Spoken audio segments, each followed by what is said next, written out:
This is a quick video to show how a situational awareness viewer that's been configured for wildfire could be used during initial attack.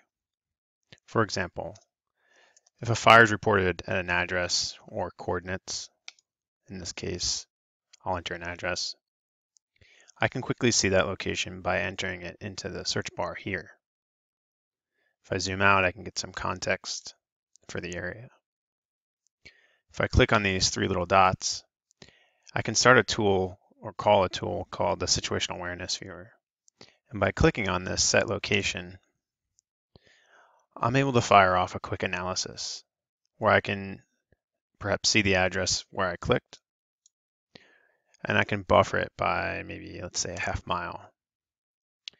And a buffer just gives me an area around that point. And what this allows me to do is to intersect that buffer with other layers. And I've just provided a few examples here.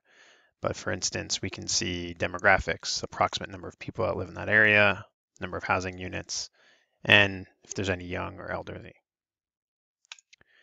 We can also find the nearest fire station based on available data, and we can see if there are any other potentially impacted infrastructure.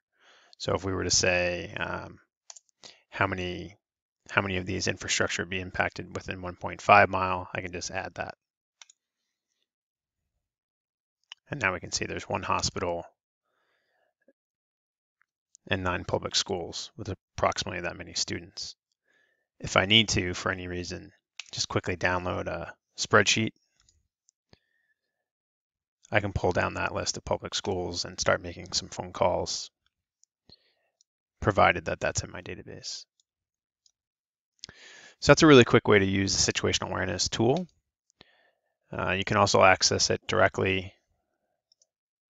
If we were to start over, I can click on here. It'll open up the widget, and I can even draw an area. So I don't need an address or set of coordinates to get started. I can simply draw an area of interest. Now this can also be used for existing fires.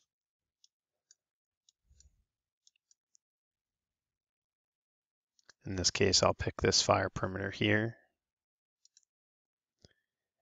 Click on the three little dots, and I'll set my location. And now I can get an idea of what might be impacted in this area. Fortunately, there's no infrastructure, but there are quite a large number of people that live in the nearest census block. So it just gives me an idea of what the potential impact is, especially if you have to evacuate this whole area. So that's the situational awareness widget. There's lots of other tools in here, and one of the things I try to be cautious on when I design these viewers is to look at not turning on too many layers in the map. But like most GIS viewers, you can check the layer list. And here I've just provided some sample data that's readily available and is all open data. And one of the layers you might be interested in during a start, if we were to go back to our examples, is this direct protection area. And this is just a layer that allows me to quickly see who's most likely to have jurisdiction over a fire based on where it starts.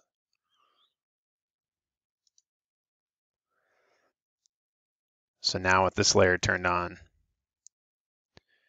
I can see that it's local agency. I don't have the exact agency in charge, but I can also see the nearest direct protection area, which in this case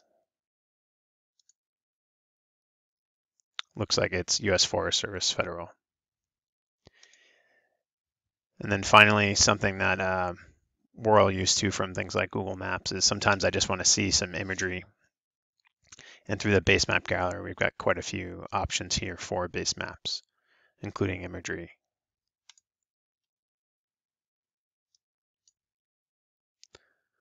Which comes from the Esri World base map, so it tends to be very up to date, especially in the United States,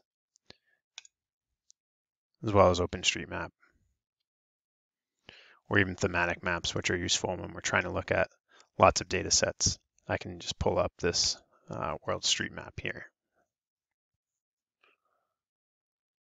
So feel free to keep exploring this app. I just wanted to point out some of the tools that are available to you, and look forward to hearing more feedback on what you'd like to see.